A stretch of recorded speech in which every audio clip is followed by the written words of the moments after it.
Welcome back aboard the Maritime History Podcast, everyone, and thanks for joining us once again. Today, we will go ahead and tackle episode 32, which I've been calling The Letdown at Lade. Really no need to drag out the intro today, so I'll briefly recap last episode, and then we can get right back to the action.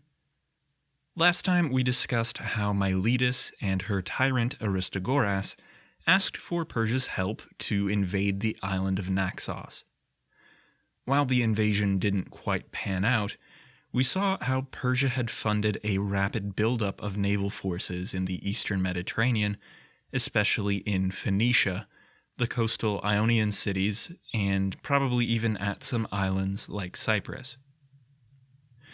For reasons that we outlined last time, after the failed invasion, Aristagoras chose to reverse course and to incite an Ionian revolt against Persia's domination. Some sneaky business allowed Miletus to seize an unknown quantity of ships right from underneath the nose of the Persians and the Persia-sympathizing Ionian tyrants. So, in 499 BCE, we left the scene with Aristagoras departing the harbor of Miletus, bound for Sparta, where he planned to recruit their assistance in the stand against Persia. All in all, at this point in the story, the chances for the Ionian League, as some historians have called them, their chances didn't look non-existent, at least. Yes, Persia had the largest military in the world, probably, not to mention that Persia controlled all of the territory around the Ionian cities, so in reality the only hope for the rebels was to control the sea. By seizing the ships that they did, the sea power part of the plan had come off swimmingly, and with some type of democracy in place in most of the Ionian Greek cities by this point, also while Persia was assessing the situation and deciding how to respond, Aristagoras had a chance to go on a recruiting trip. Herodotus is again the main source of the events that we will be discussing today, and in his words, Aristagoras himself sailed in a trireme to Lacedaemon, for what he needed to find now was a powerful ally. The easy part was finding the best candidate for the position of powerful ally. It's not like Aristagoras had to take out a few lines in the classified ads or put up an ad on Craigslist. He knew exactly where to find the best potential ally. The problem was in convincing Sparta, and in particular her king, Cleomenes, that Sparta needed to even bother in becoming an ally to the Ionian revolutionaries. We really haven't gone much into the backstory of the political situation in Sparta at this time, and other podcasts are much better equipped to handle that discussion, so suffice it to say for us here that Cleomenes was a king who broke the mold of what many Spartans expected of their king. He wasn't afraid to bump heads with the other city-states on the Peloponnese, and in 510 BCE he'd even led an attack on Athens itself, working on behalf of one aristocratic family who wanted to oust the tyrant Hippias. All the alliances and political shuffling does get complicated very quickly, so as I said, do seek out other Greek-focused podcasts to help sort all of the backstory out if you're concerned with it. For us, the bottom line is that Cleomenes had gained a bit of a reputation in Greece for being willing to flex the Spartan war machine's muscle more than had been the case in the past generally. We talked a bit about Cleomenes on our most recent member episode, by the way. We discussed connections between wine and the sea in Greek history and mythology. Cleomenes popped in there because he was said to have been a reputed lover of barbarian fashions and style. He was even said to have developed a taste for drinking undiluted wine in the Scythian fashion, which some Spartans of that time said is the reason that he went insane. Nevertheless, before he went a bit off his rocker, Cleomenes seemed like a Spartan king who may have actually been willing to hear out Aristagoras. Aristagoras, too, must have thought his chances of success to be pretty decent. He did have a few convincing points jotted out on a napkin, points that he thought might sway Cleomenes to put Spartan power behind the Ionian cause. The first point was that the Persians wore trousers, turbans, and they fought with bows and short spears, wardrobe and weapon choices that apparently made them inferior to the Spartans. Sparta wasn't known for its humility, after all. Beyond Persia's apparent softness and lack of valor, the real point from Aristagoras was that Persia was wealthy beyond anything that Sparta could even imagine. And if the Persians were such pushovers, then Sparta could easily fill her coffers with Persian loot. Aristagoras then tried to seal the deal by reminding Cleomenes that the Ionians and the Spartans shared a common ancestry. So, all things considered, what did Sparta have to lose, really? At first blush, the points raised by Aristagoras were fairly influential. One could almost see Cleomenes thinking them over and gradually being swayed into seeing the merit that they held. But, and there's always a but in stories like this, but after making these points, Aristagoras then pulled out a map to show Cleomenes the lands of the Persian Empire. In the words of Herodotus, Aristagoras had with him a bronze tablet on which a map of the entire world was engraved, including all rivers and every sea. So Aristagoras pulled out this map that was on a bronze tablet, and he proceeded to show Cleomenes the sequence of lands from the coast of Ionia all the way east to the Persian royal capital of Susa, where, quote, the great king makes his home, and where his great stores of wealth are kept. As his final point to try and seal the deal once and for all, Aristagoras said, quote, once you have taken this city, you can be confident that you will rival Zeus in wealth. And come on, who wouldn't want to be as wealthy as an Olympian god? Now, it would seem from a straight reading of Herodotus that after looking at the map and after hearing Aristagoras out, Cleomenes must not have grasped the significant distance from Sparta all the way to Susa. It doesn't appear that world maps, depictions of the world as the Greeks understood it anyways, it doesn't seem like these had quite come into popular usage yet at this point. I would like to mention here that I've also started a series on the member feed of the podcast where we're taking a look at geography and cartography as somewhat more or less connected to maritime endeavors. So in our first episode there, we discussed cartography prior to and leading up to this time period in Greece. Suffice it to say, for right now, the discussion in this episode, this meeting between Aristagoras and Cleomenes is one of the earliest literary references to the use of a world map for a political or military purpose directly. It's also interesting to note that a historian from Miletus at this same time, a man named Herodotus, he was actually involved in the Ionian Revolt directly, but he also wrote a treatise on geography. It's a book that's called the Periodos Ges, or Circuit of the Earth. This treatise has been lost to time, unfortunately, but other Greek historians recorded that it contained a world map, which made it an important point in the progression of geography in ancient Greece. Herodotus, actually, was the lone dissenter when Aristagoras initially tried to instigate the revolt against Persia, as we talked about it last time. So it's interesting to see that the Greek geographer was the one who emphasized the need for the Ionians to take control of the sea if they ever hoped to stand a chance against Persia. An understanding and grasp of geography is key when it comes to military strategy. All right. After that aside there, Let me reiterate the point that Cleomenes must not have grasped the significant distance from Sparta all the way to Susa.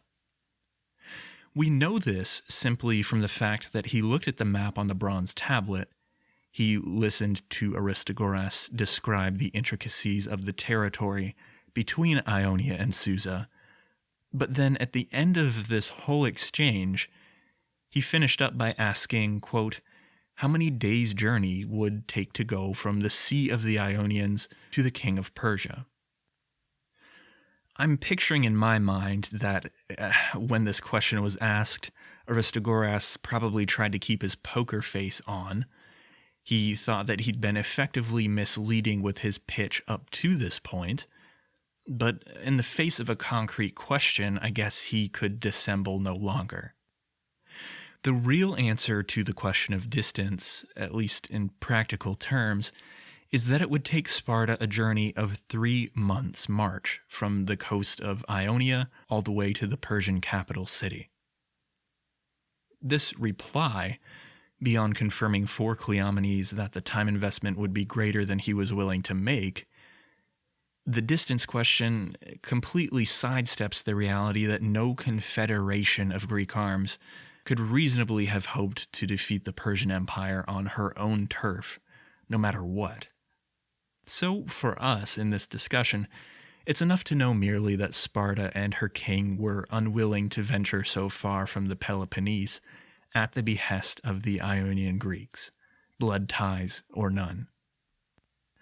Historians have debated whether or not the Greeks of the Peloponnese and Attica had a true appreciation for the Persian threat to Greek interests on the western side of the Aegean, but whether they appreciated the threat or not, it's clear that Sparta considered an investment in the Ionian Revolt to be less important than a continued focus on her quarrels with her neighbors, including Athens. Now, there are some interesting points made in a journal article that I'll recommend as useful reading to supplement our discussion today, and the author there makes the case that Cleomenes himself pursued a consistent policy of trying to keep Persia out of Spartan-dominated Greece. His meddling in Athenian politics could be seen as an attempt to oust tyrants that were soft on Persia, but in the end he could never have hoped to lead the armies of the Peloponnese such a distance to face a foe who may or may not ever invade Greece in the future. These are the considerations that Cleomenes probably was mulling over in his mind while he looked at this map that Aristagoras had brought. Enough about Sparta here for now, though. And that article, by the way, that I just mentioned is titled The Failure of the Ionian Revolt, and it was written by Donald Latiner. I will link to it in the show notes, as I try to regularly do, if you're looking for where to find that most conveniently. Now, since Aristagoras was in the vicinity, we shouldn't be surprised to learn that his next stop after being rejected by Cleomenes was to sail over to Athens. Athens was perhaps more familiar with the threat that Persia had presented to Greece, since Athens had had a few run-ins with Persia before, just as Sparta had. Unfortunately for Athens, she had unwittingly both introduced herself and then subjected herself to Persia in 507 BCE, back when Cleomenes had injected Sparta into Athenian politics and threatened the invasion of Athens. The mere threat of a Spartan invasion had so bothered the Athenians that they sent emissaries to Sardis, to the court of a guy named Artaphernes, a man that we might be familiar with after we talked about him last time. He was the Persian satrap in Sardis, and when the Athenians got to his court, they begged for Persian assistance in defending themselves against Sparta. Well, before Artaphernes deigned to even consider it, he demanded a sacrifice of earth and water from the Athenians, and supposedly being unfamiliar with Persian custom, they bumblingly obliged. Little did they know that in doing so, they'd symbolically paid obeisance to Persia. So essentially, in Persian eyes, they had placed Athens under Persian rule. After some further events transpired and Athens refused to do Persia's bidding, King Darius viewed Athens as a rebel in almost the same sense that the Ionian cities were rebels, the only practical difference being the separation of the Aegean that provided Athens with some temporary buffer from the Persian military expansion. When Aristagoras arrived at Athens, fresh from his disappointment in Sparta, the fact that Athens had already clashed with Persia a little bit might have actually boosted his hopes for Athenian aid, such as it was. Another boost came in the fact that Athens had instituted a democracy. So while Cleomenes alone made a decision that bound Spartan interests, the answer of Athens to the Ionian request for aid would have to be brought before an assembly that represented the voice of the people to a remarkable degree. Aristagoras gave the Athenian assembly the same spiel that he'd laid out for the Spartans, with a particular emphasis on the claim that Miletus was originally an Athenian colony. This may have been true only in the Greek mythology rather than in actual fact, but it was no matter. Herodotus tells us that Aristagoras found it easier to, quote, deceive and impose upon a whole throng of people to believe his claims about Persian weakness than to do so to just one individual. I take this to be a not-so-veiled comment about the proclivity to war of a pure democracy, but whatever the intentions behind Herodotus's commentary here, he relates that Athens voted to, quote, dispatch 20 ships to help the Ionians, and they appointed Melanthion, a man of the city who was distinguished in every respect, as commander over them. Not one to shy away from the occasional dramatic flourish, Herodotus feels led to tell us that, quote, these ships turned out to be the beginning of evils for both Hellenes and barbarians. Although many, and maybe even all of us know what Herodotus was alluding to with that little foreshadowing, in 498 BCE, 20 triremes departed the Athenian port of Phaleron, destined for the Ionian coast and a date with Persia. The historian Tom Holland referred to this 20-ship contingent from Athens as democracy's first ever task force, and I couldn't help but chuckle to think of that concept, although I do suppose that it's accurate. Now, the number of ships that Athens contributed to the cause may seem paltry at first blush, but it's important to remember that most cities at this time didn't have large naval forces, especially in comparison to the numbers that we start to see later on in this war, after Themistocles takes over, for instance, or in later wars. At this point in Athenian history, 20 ships is probably about half of the entire naval force of the city. So with this in view, then their choice to send 20 ships to Ionia starts to look more like a substantial donation of manpower, made in an effort to truly help a city and region with a shared heritage. Before these 20 ships reached Ionia, they did also meet up with 5 more ships that had been pledged by Eretria, which was a port on the island of Euboea, and seeing how Euboea is a bit more vulnerable to attack from the east, it does make sense that they would have had an interest in trying to prevent Persia's aggression as well. Now, a fair bit of what occurs next in the broader context of the Ionian Revolt isn't related heavily to maritime issues, at least not beyond the fact that ships were used to get the rebel allies over to Ionia. The Athenian and Eretrian ships first made for Miletus, and after Aristagoras gathered the allies together and planned out next steps, from there, the Ionians and their allies launched an ambitious attack on the city of Sardis, the city from which the Persian satrap oversaw the administration of the region. The end result of this attack was that the Ionians ended up accidentally setting the city on fire, and as the fire raged out of control, most of the city was burned, including even a sanctuary to a local god. This understandably enraged the Persians, who pursued the fleeing Ionians back to Ephesus, where they laid a rather severe beatdown on the Ionians there. The survivors of this battle dispersed and fled back to their respective cities, while the Athenians packed everything back up onto their ships and withdrew to the west, removing their arms from the rebel cause altogether. Aristagoras, of course, begged them to reconsider, but they realized that they'd gone and affixed their name to this serious blunder of an offensive against Persia, and while they attempted to back out, it was too little, too late. Herodotus at this juncture gives us this potentially apocryphal few lines.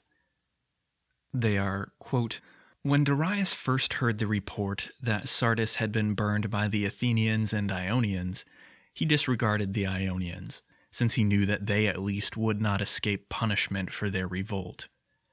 But he inquired who the Athenians were, and after he'd been told, he asked for a bow. He took the bow, set an arrow on its string, and shot the arrow toward the heavens. And as it flew high into the air, he said, 'Zeus, let it be granted to me to punish the Athenians.' After saying this, he appointed one of his attendants to relate to him 3 times whenever his dinner was served, 'My lord, remember the Athenians.'" If the line where Herodotus said that Athenian ships heading to Ionia was the beginning of evils, if we can see this line as a starting point of sorts, then the introduction of Athens into the mind of the Persian king is, without doubt, a major next step in the story. After the collapse of the Ionian allies at Ephesus, Athens withdrew entirely, as we established. Now, in that article that I referenced earlier, written by Donald Latiner, he proposes an interesting subpoint that's related to the Athenian withdrawal from the Ionian Revolt. Of course, they realized that Persia couldn't be beat on land. It was really in Athens' own self-interest to get out of Dodge before the sheriff well and truly arrived back in town. But Athens was a commercial empire too, after all, and it does appear from archaeological records that the trading of Athenian goods had actually grown in Ionia during the period when Persia had tightened control over Ionian cities, especially in the city of Miletus. So, Athens actually stood to gain financially from a weaker Ionia. So although she made the significant gesture of sending those ships and participating early on in the revolt, she did withdraw quickly to preserve her long-term interests, at least if you want to read the situation through somewhat cynical glasses. After realizing the futility of armed revolt against Persia, Latiner also notes that, quote, "Perhaps the Athenians advised the Ionians and themselves chose to fall back on a naval strategy, wooden walls as in 480. This makes a lot of sense as we fill in the remaining events of the Ionian Revolt. So as we now move on to do so, we will bid adieu to Athens for now as they sail back to the Phaleron, content to wait for confrontation with Persia on Athenian terms. In the aftermath of the Athenian withdrawal from events in Asia Minor, as well as the aftermath of the defeat at Ephesus, the Ionian cities were left to fend for themselves once again. There are some clearly described events that are laid out by Herodotus at this juncture, and we'll cover them in general here, but it's worth noting that the chronology laid out by Herodotus is a bit unclear. So some historians have tried to untangle the possible sequence of events. I'll not go so far as to delve into that tangled web, so basically, Here's what Herodotus says happened next. Ionia, of course, realized that Persia's military might was overwhelming, that new allies needed to be brought into the fold if they had any chance of withstanding the next wave from the east. The Ionian allies managed to secure control of several cities in and around the Hellespont, in addition to the region of Caria, a region in western Anatolia that hadn't initially joined the revolt, but then chose to do so after Sardis was burned. The final region that chose to join the revolt was the island of Cyprus, and it was here that a lot of the subsequent action occurred. Herodotus spends a fair bit of space describing the various individuals and kings of Cyprus who were involved in the revolt and how it got to that point for Cyprus to join in. But for our purposes, it's probably enough to say that a year or so probably passed before Persia managed to prepare and mobilize for the counter-offensive. Darius, as we saw, he took it as a given that Ionia would receive their just deserts and that Athens would be dealt with down the road. So, since Cyprus, Caria, and those cities in the Hellespont were the newest defectors to the Ionian cause, it seems that in the campaigning season of 497 BCE, that Darius dispatched a few different generals to go to these regions and quell the uprisings that had started there. Since Cyprus is an island, it makes sense that the notable naval engagements occurred in that area. The fighting in Caria and even into the Hellespont was done almost entirely by land. Persia dispatched an army to Cyprus, transporting it over in ships. That's really all Herodotus tells us about the ships there. The kings of Cyprus asked the Ionians to come and lend naval power in the fight against Persia. So while Cyprian armies faced off against Persian armies on the island, Ionian ships faced off against the Phoenician ships that had come to support the invasion of Cyprus. All Herodotus tells us about this engagement is the following. With their fleet, the Ionians proved themselves superior on this day and overcame the Phoenicians. And of the Ionians, the Samians especially distinguished themselves. Meanwhile, the armies on land had met and were fighting each other.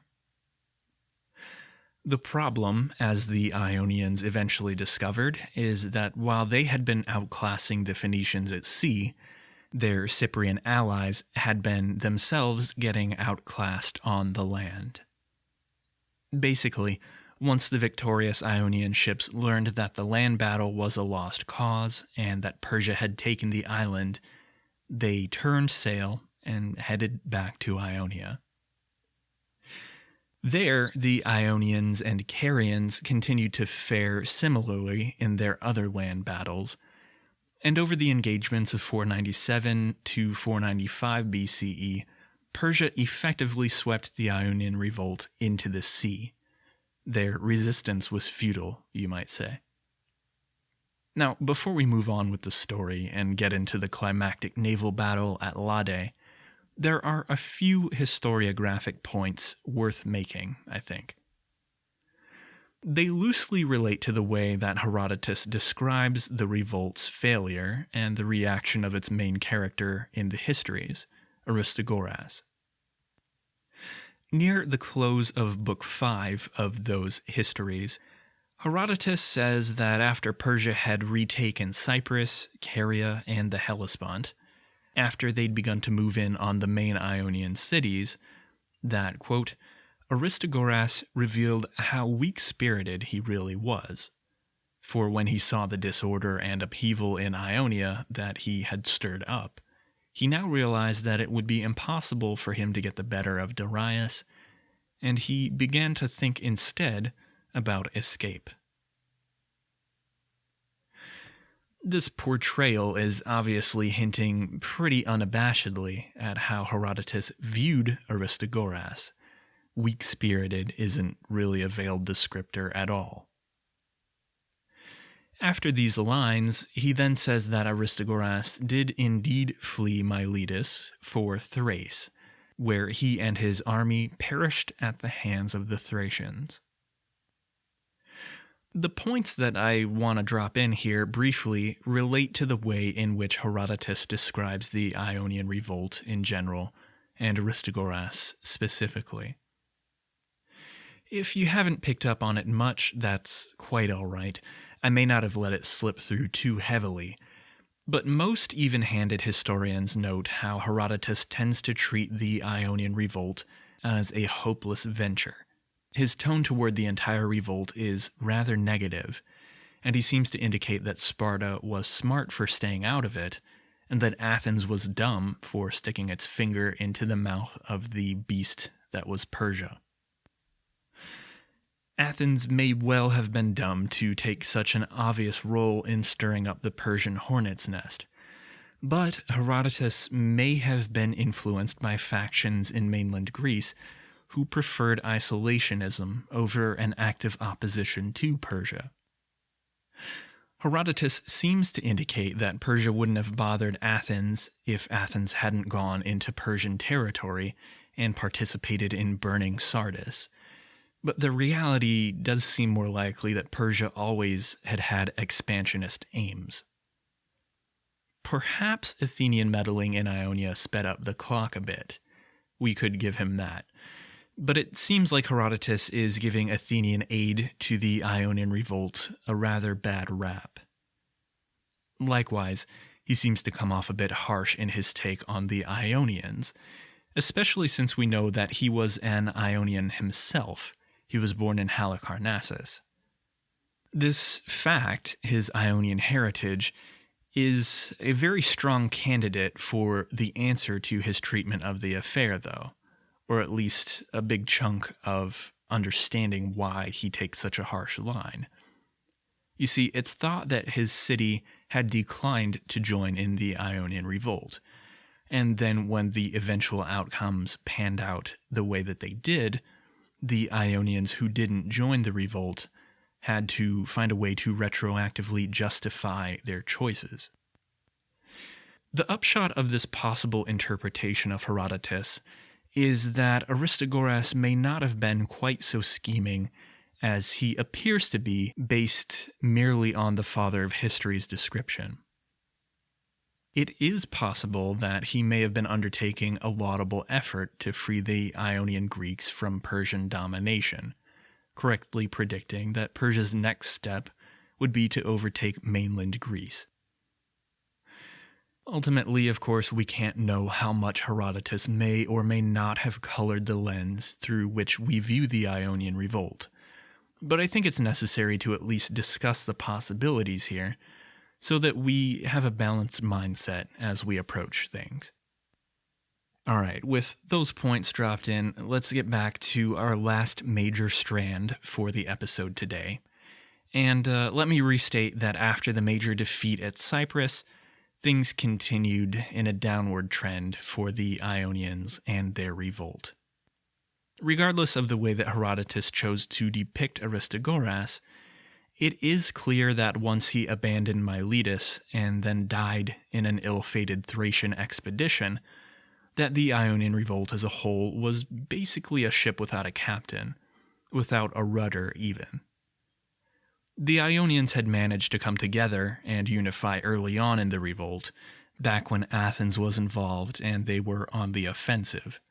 But after the failures at Ephesus and Cyprus, there's no indication that the various Ionian cities managed to work together again, with one major exception that will be our final story for today. And this failure to collaborate more fully may have been part of their downfall, even though they probably would have succumbed to Persian numbers no matter what they had ultimately done. So, as the Ionian Revolt stumbled on its faltering last legs through 495 BCE, Persia continued to push west. It eventually laid siege to Miletus, and after Aristagoras left and was killed, the remaining Ionians realized that the only hope left for them, slim as it was, lay at sea in the possibility that they could still prevail in a naval confrontation. This would allow them to prevent Persia from blockading the major cities. It would also allow them to keep the grain flowing down from the Black Sea region, since a naval victory for Persia could see them quickly cut off the Hellespont and any grain from the north that had long since become essential for the urbanized Greek centers. What we're going to cover now in the account of Herodotus is a very insightful and unique description of one of the earliest naval battles for which we have clear details. Herodotus says that the remaining Ionian cities chose to abandon Miletus to the strength of its walls, and to place all of their remaining eggs into one basket. They, quote, assembled a naval force that would include every one of their ships, without exception. They agreed to concentrate this fleet as soon as possible at Lade, a small island laying off the coast of Miletus, and to fight for Miletus from there. While Persia had sent a large army to besiege the city by land, they had also sent a substantial naval force, comprised of the Phoenicians, who were the most ardent for battle, supposedly, and serving with them were the recently subjugated Cyprians, as well as the Cilicians and Egyptians. So, with the board set, let's go ahead now and get into the details of what Herodotus tells us and what we can potentially glean from other sources, as paltry as they are. In all, we're told that the Ionians had gathered ships from a handful of cities, and thereby assembled a navy of 353 triremes.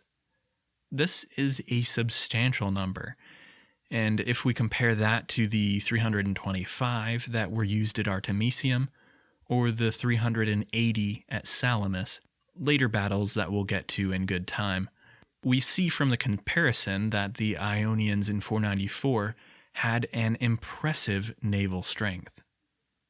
One historian actually said that for the period of 550 BCE up until this fateful battle at Lade, that the Ionian cities as a whole comprised the greatest sea powers, probably the greatest trading fleets, and perhaps the largest populations in the Greek world.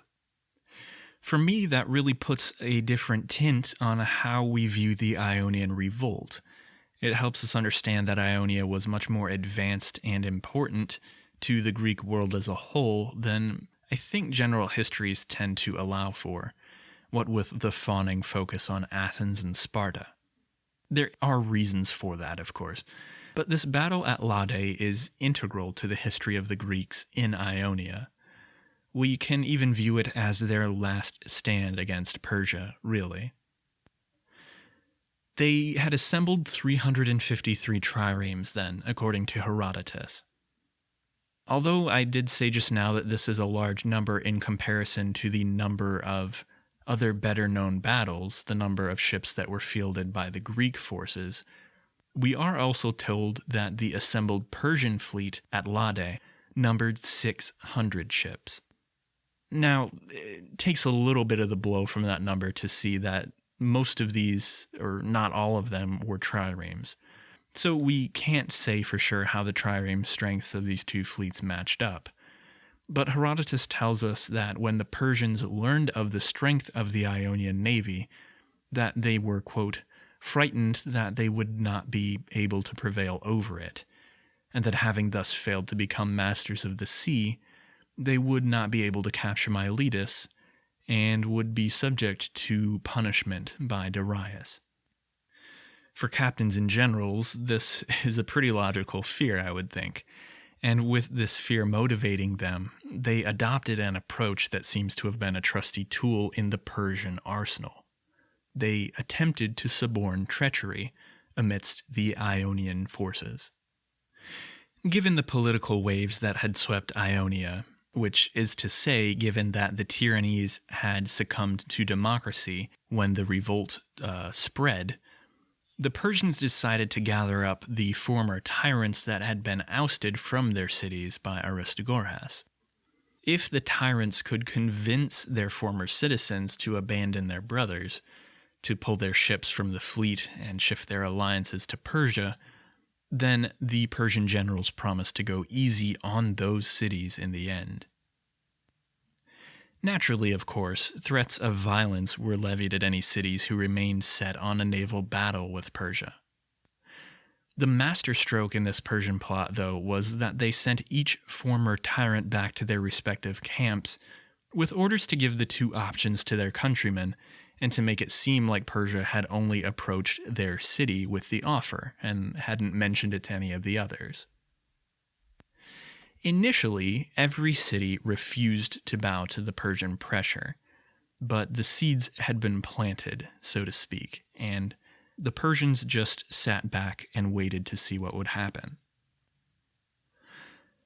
So after describing the opening salvo of this Persian plan, Herodotus then cuts to a few scenes of the Ionians training in their ships.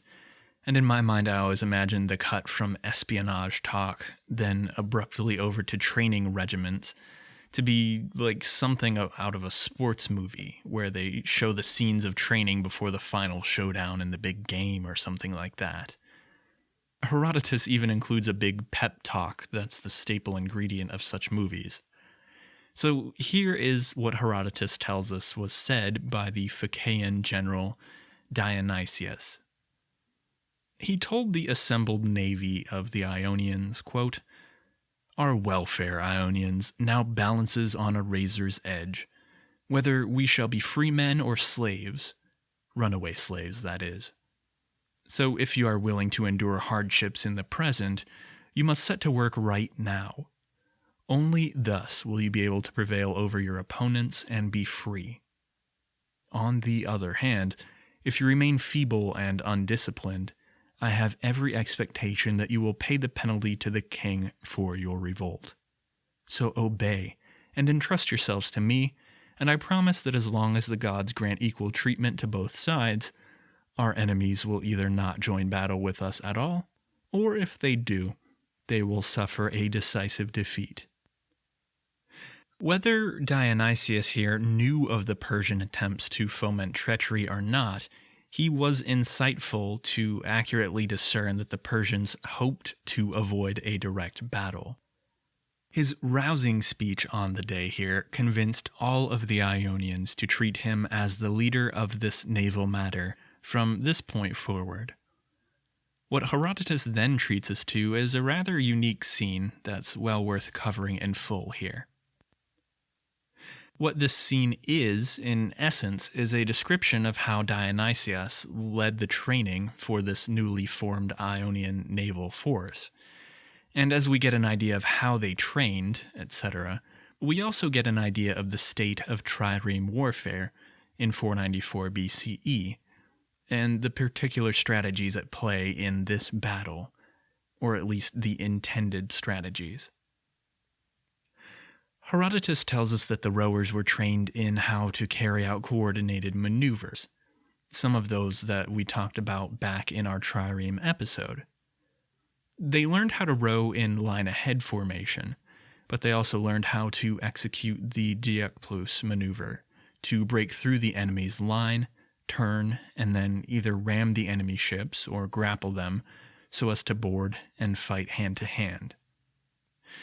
It's unclear how many ships were able to carry out the ramming maneuvers effectively, and how many simply planned to break through and then board the enemy ships, but it is clear that ramming had come into more common practice by this point, even if it hadn't been fully adopted by every city-state or ship. In any event, Dionysius led the Ionians in a training regimen every day, bringing his men out to practice maneuvers in full gear, simulating a battle scenario. While many of these individual cities had ships and contributed them as we've outlined, this intensive training may have been new for such a large naval force. It's almost without doubt that a large number of the men who'd been drafted onto the rowing benches of these ships were not experienced rowers. They had to practice intensively just to learn these maneuvers and be able to execute them in a battle scenario. We know this, that many of them were inexperienced, because of what Herodotus tells us next. He says, quote, "For 7 days they followed him and obeyed his orders. But on the 8th day the Ionians began to grumble to one another, since they were unaccustomed to such hard labor and were worn out by both their exertions and the sun." They're tired from training for a week straight. I think we could all sympathize a little bit with them. But their next move is one that seems a bit strange, since the Persians are about to show up and put them all back into effective slavery if they don't stand their ground. Alright, stand your ground, I guess, is a bit inaccurate, I suppose, since we're talking about naval warfare. But if you let it slide this time, I guess I'll try to avoid using that phrase in the future, unless it directly applies. Alright, it's a deal. Anyhow, it's possible that what Herodotus tells us next is another literary invention of his that was intended to explain away the ultimate failure of the Ionians as we will see it play out. He tells us that on day number 8 of training, when the Ionians started grumbling to one another about the work and the heat, they turned to one another and said, quote, "What divine power have we offended that we must suffer in this way?" Kind of a universal sentiment, I would venture to say there. Rather than choosing to endure hardship in pursuit of the ultimate victory, as their general Dionysius had explicitly stated in his rousing speech, though, they chose to say that, quote, "We would be better off suffering anything rather than these evils. Even to endure future slavery would be better than to continue as we are at present." With such sentiment apparently spread throughout the Ionian ranks, they took their ships to the shore, disembarked, pitched their tents on the island of Lade in the shade, refusing to board the ships or to practice their maneuvers. I do know that the correct pronunciation of the island's name is Lade, but there is a small, maybe immature part of me that wishes it was Lade, so that kind of stupid rhyme above would work out to be they pitched their tents on the island of Lade in the shade. But, oh well, I guess it just wasn't meant to be here. Stupid puns aside, when the Ionians all decided to forego the training regimen, the Samian contingent felt like they might have made a mistake by sending 60 ships to join the Ionian cause. The generals from Samos had received that Persian pledge to show mercy if Samos would abandon the Ionian fleet, the same pledge that every other city had gotten in secret. And although Samos did decline initially, the lax discipline among the Ionian ranks started to give them reason to doubt Ionia's chances for victory, so much so that Samos decided to desert to the Persian side. With all of this groundwork laid, now I think we're finally up to the day of the battle. And, well, as you may have seen it coming, the conclusion to our story is a bit anticlimactic. The Ionian navy lines up in a manner that may have been designed to shield their location and line from the Persians until Persia had rounded the island of Lade. This is a strategy that would indicate the Ionian hopes to spring a quick, surprise-like attack and utilize the speed of the Greek ships to break through the Persian line. Herodotus doesn't ultimately tell us specifics about the battle. He says that he's unable to record which Ionians proved themselves to be cowards or brave and valiant men in this encounter, for they all reproach one another now. He does really like getting his digs in at the Ionian cause, doesn't he? Specifics aside, what he does indicate is that the Milesians took the right wing of the Ionian line. They had 80 ships to the east, and they were probably closest to the city of Miletus itself, since they were leading the attack here. Chios had brought 100 ships that were the mainstay of the line's center, while 70 ships from Lesbos were to the left of them, and then the 60 ships from Samos made up the left of the line, farthest to the west. As the battle seemed to commence, the Persian navy, made of mainly Phoenician ships, started to advance toward the Ionian line, and as it did so, 49 out of the 60 Samian ships raised their sails and promptly departed from the Ionian line, bound back for Samos. The 49 ships are the only concrete number that we know abandoned the cause, but Herodotus includes that the Lesbians also saw the men beside them turning to flee and did the same, and indeed so did the majority of the Ionians.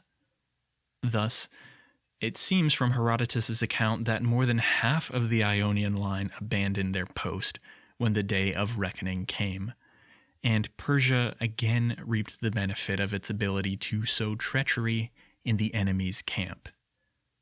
As Latiner put it in his insightful article that we've looked at, quote, "Treachery by rebels against the king was always cheaper and rarely hard to produce, and the half battle at Lade proves the point here yet again." While over half the Ionian line sailed for supposed safety, a steadfast contingent chose to remain and fight despite the odds that had plummeted in the course of only a few moments. Here then is what Herodotus had to say about the course of the battle as it actually panned out, and then we will wrap up today with a few closing points. He writes, quote, "Of those who stayed to fight at sea, the Chians received the roughest treatment, as they performed brilliant feats and refused to behave like cowards. They had provided 100 ships, as I mentioned earlier, and on each trireme they had stationed 40 men, selected from their citizenry to fight as marines. When they saw that most of the allies were betraying the alliance, they did not think it right to act like such cowards. So instead, although left alone with just a few allies, they proceeded to fight by performing the breakthrough maneuver until they had taken many of their enemies' ships, but had lost most of their own. Finally, the Chians fled back to their own land in the ships that were left intact." The battle understandably was a lost cause for the Ionians from the moment that Samos and the others fled the scene of battle. But the Chian contingent demonstrated bravery and courage to fulfill their duty in the face of overwhelming odds. By telling us that they successfully carried out the Diuk Plus maneuver, we know that some of the training they'd gone through had stuck, but the fact that they also placed 40 marines on each ship does tell us that they may not have been wholly committed to the ramming tactics that later became the entire point of such maneuvers. 40 marines on board a trireme would surely have slowed down the ships, and if you're intending to ram your enemy whenever the opportunity presents itself, then 40 armed marines would have made that a whole lot more difficult. As such, it does appear that this battle at Lade came at a point where a full focus on ramming tactics hadn't quite overtaken all naval strategy, but we do know that it was just on the verge of doing so, and we'll see that in episodes to come. Herodotus tells us that following this debacle of a battle, Miletus was besieged and eventually succumbed to Persian pressure. In his words, quote, "In the 6th year after the revolt of Aristagoras, Persia conquered the city completely and enslaved its people." Aside from the bravery of Chios, the man who comes out of this whole situation looking rather brave and industrious is Dionysius, the Phaeacian who had attempted to train the weak-willed Ionian navy. When he realized that the battle couldn't be won, he supposedly seized 3 enemy ships and sailed off. He knew his home city would be quickly sucked into the Persian Empire once again, so he sailed all the way for Phoenicia. Herodotus concludes with a story that may or may not be true again, but it's at least a glimmer of hope and justice shining out of today's story that is tarnished by treachery and deceit. Dionysius reached Phoenicia, and Herodotus tells us that, quote, there, after he had sunk some merchant ships and amassed a large sum of money, he sailed to Sicily and established himself as a pirate, though he did not sail against any of the Hellenes there, only against Carthaginians and Tyrrhenians. I find it kind of interesting to see this whole Greco-Persian war and the events happening in Ionia actually did have a connection through this one guy over to the central Mediterranean and an entirely different region that we've also talked about. Just another reminder of how interconnected these regions and networks could be at times. Okay then, this anticlimactic battle at Lade effectively sealed the fate of the Ionian Revolt, and it brings this chapter of our talks to a close. The last thing that I'll share regarding the Ionians' attempt to fend off Persia is a take from the article that we looked at heavily last episode, that article by H.T. Wallinga. There, he proposes that the ultimate reason for the failure of the Ionian Revolt is that they never truly organized their navy in a way that could compete with the Persian navy, regardless of whether or not certain factions in the Ionian alliance did ultimately defect at the moment of truth. The Ionians did well to seize the navy and the initiative from Persia early on in the entire revolt, back when the Naxos campaign broke down and they seized those ships. This then led to Athens joining the revolt, and then the burning of Sardis and everything that happened from there. However, where the Ionian alliance failed was in their maintenance and organization of the large navy that the alliance had managed to cobble together, since control of such a navy required an organized and deliberate system to keep it in permanent preparedness, something that could keep the fleet ready and capable of matching the organized Persian fleet that would quickly respond to the Ionian uprising. The problem as it ultimately played out, and as Wallinga states in his article, is that, quote, there's no trace in the tradition. In particular, there's no evidence of any continuous use by the Ionians of their navy, nor even of the institution of a unified naval command. Basically, each city-state chose its own approach right up until the moment of reckoning, when the 600-fleet Persian navy was headed to Miletus, and with only a short window to force-feed a fleet training regimen on the newly cobbled navy, well, we've seen already today how it all played out there. As usual for us, I'm not going to get too involved in a discussion of the political dealings and other topics from this point that continue to lead into the Persian invasion of Greece. The History of Ancient Greece podcast does a great job of covering those events, as do a few other podcasts that I've mentioned. So for today, let's wrap up very briefly and then see where we're headed in the future. To concisely summarize everything here, we can call back to that quote from Herodotus, where he said that the Athenians' choice to send 20 ships to join the Ionian Revolt was the beginning of evils for both Hellenes and barbarians. The evils certainly reached the Ionians first, what with the enslavement of Miletus and destruction of the city. In the months following the fall of Miletus, Darius's armies continued to subjugate the rest of Ionia, but they didn't stop there. They continued to move northwest, and in 493 to 492, the Persian general Mardonius led them in their conquest of the region around the Propontis and the Hellespont, extending west into Thrace. By the time that they had conquered Thrace, only Macedon stood between Persia and northern Greece, and Macedon didn't put up really any fight at all. So, within just a few years of the failure of the Ionian Revolt, Persia was knocking on Greece's door directly. Athens, still mulling over the consequences that they might face following their in-and-out involvement with the Ionian Revolt, Athens makes one final ominous appearance for us today, in a scene pulled again from Herodotus.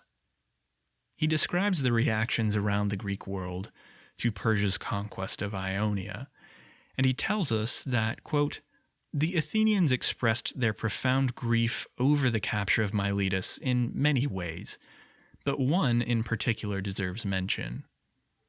When Phrynikos composed his play on the capture of Miletus and produced it on stage, the audience burst into tears, fined him 1,000 drachmas for reminding them of their own evils, and ordered that no one should ever perform this play again."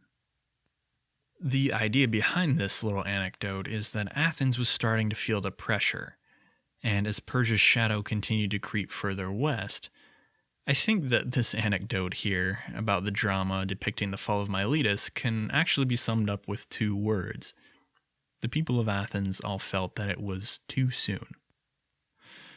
Despite the shadow that was hanging over them, there were a few lessons to be learned from the failure of Ionia's revolt too. So as we move on, we'll see if Athens and the mainland Greek city-states can manage to better organize a naval force that could compete with Persia. So then, I am going to leave it here today for good. Next time, we'll briefly discuss the first Persian invasion of Greece and the role that the Persian navy played there. I think we'll also drop in some discussion of the naval aspects of Darius' second shot at invading Greece. But realistically, Darius never managed to do much damage in Greece proper. So I'm thinking that we'll cover what we can call the interlude between the Ionian Revolt and the proper Greco-Persian War that most people think of when that term is mentioned. The bulk of our coming discussion will then be focused on that fully realized Persian invasion, the one that saw the infamous naval battles at Artemisium and Salamis. Perhaps next time, though, we can begin to set the stage for those battles alongside the naval skirmishes that happened in the central Mediterranean between Carthage and the Greeks at Syracuse, which occurred at the same time as the second Persian invasion of Greece that was led by Xerxes. All that to say, I'm not entirely sure what we're going to cover next episode specifically. I know generally where we're heading, but I'm working on the organization that can make that all a bit more interesting for us in the coming up episodes. So we'll see what the future holds. Thank you for sticking around to the end today, everybody, and thank you for your patience as always. I apologize if my voice has sounded a bit weird this time around. I don't know if it's come out that way, but I can certainly feel it. I managed to pick up a cold somehow, and then allergies on top of that forced me to delay recording this episode a bit. My throat is feeling a bit uncooperative, so I hope that it didn't sound too off-putting. I guess we'll see how the final product turns out. Beyond that, I want to say a big thank you to our most recent reviews of the podcast, those coming from France and the US respectively, from iTunes users Grosnico12 and Daniel Myram. Thank you both for those kind reviews, and if any of you gracious listeners have never left a review on iTunes and have a few minutes to spare, I would greatly appreciate it. Those help the podcast gain a little bit more traction on the ranking charts, and the higher we get, the more people who may choose to give the podcast a listen and join the crew. We are actually, at the present time, only a few reviews shy of 100, at least in the US podcast store, so that would be an awesome milestone for us to get to there. And then beyond reviews, more gratitude goes out from me to our crew members, and we've had a few people join up recently, so thanks to Radial and to Laura for joining the crew over on our Patreon page. We're up to 8 crew member episodes now, and I'll have another one leaving the harbor here shortly. So if you've appreciated the podcast and you're able to support the continued production of things here, I'd greatly appreciate your consideration. Patreon does allow you to support us per episode, and you can put a ceiling on your monthly level of support there too. So it is a really good way to go if you want to support at a level of your own choosing with total control of how much. I'm investing some time here after this episode goes live to update our timelines and episode transcripts, so check in soon for our crew members there if you're interested in looking at any of that. Alright, that's the main housekeeping that I had jotted down to cover here today at the conclusion.